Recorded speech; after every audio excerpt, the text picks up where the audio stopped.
Assalamualaikum warahmatullahi wabarakatuh. Perkenalkan, nama saya Anissa Ulfaiza dengan NIM 243500039. Di sini saya akan memberikan opini tentang permasalahan demokrasi dan keadilan hukum yang ada di Indonesia. Yang pertama itu adalah permasalahan demokrasi Indonesia.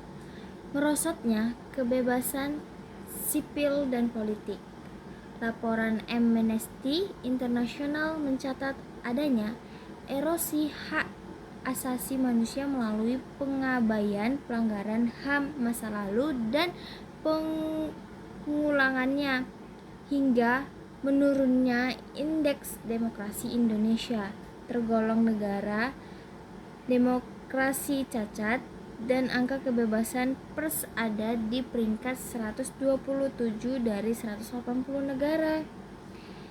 Nah, militer dan aparat dalam politik itu undang-undang kontroversial memberi peran lebih besar pada militer dalam pemerintahan sipil, memicu kegelisahan sosial potensi New Order baru. Selain itu, wacana penghapusan pilkada langsung memunculkan kekhawatiran demokrasi elektoral tergerus.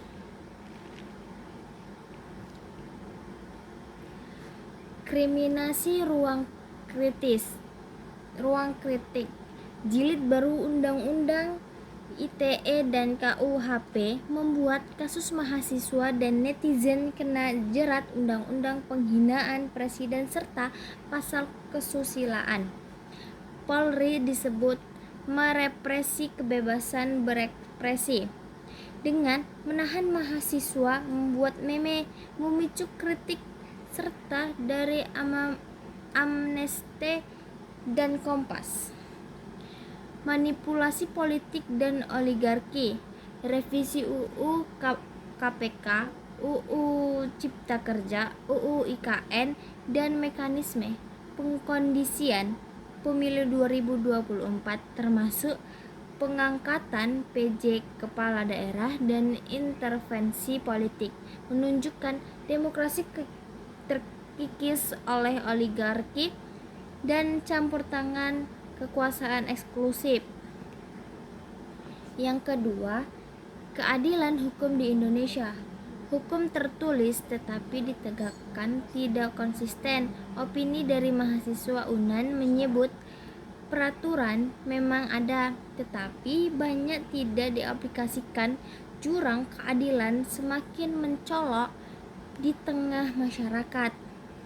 Lemahnya supremasi hukum membungkamkan aktivitas, pelemahan institusi seperti KPK serta legalisasi korupsi lewat revisi UU menyulitkan penegakan hukum yang berbasis nilai dan etika.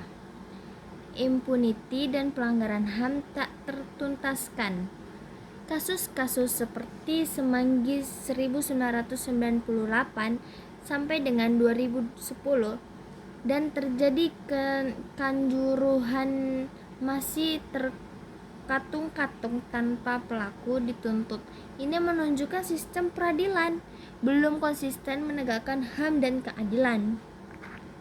Nah, yang ketiga itu ada singkatan tentang demokrasi kita kini tampak rapuh, indeks demokrasi turun, penguasaan hukum lemah, dan kebebasan berekspresi dibungkam. Aparat dapat masuk ke dunia pendidikan, militer terlibat politik, dan kritik pun dikriminalisasi. Reformasi hukum harus jadi prioritas. Bebaskan aktivitas kecil, lindungi pres, kuatkan KPK, dan tuntaskan pelanggaran HAM.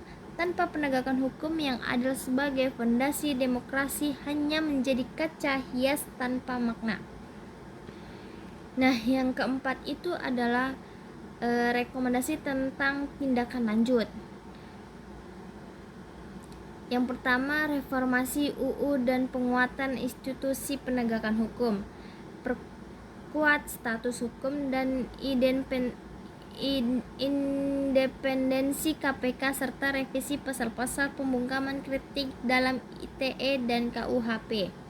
Yang kedua, tinjau kembali UU militer dan politik. Batasi campur tangan militer dalam jabatan politik dan mencegah potensi dinasti serta politik oligarki.